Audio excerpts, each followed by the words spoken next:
Merhaba evano, emin îro ferhenga xwe bi Kurdî devam bikin kam destpê bikin.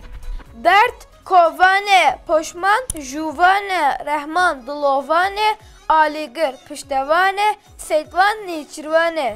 Zare ziman, fikre raman, şike guman, lale bezman, ferîse qehreman. Pev soze, bêvil poze, da'wa doze, bager bahoze, mêşhingiv moze. Hime esas, miqdar qas, fistane kiraz, merxas gernas, taybetmend xas. Sevt, denge, kul, çenge, rêber, pêşenge, qehreman, lehenge, navdar, binav denge. Zulme sitem, vaqt dem, rûbar çem, lehte yekşem, pênûsa qelem.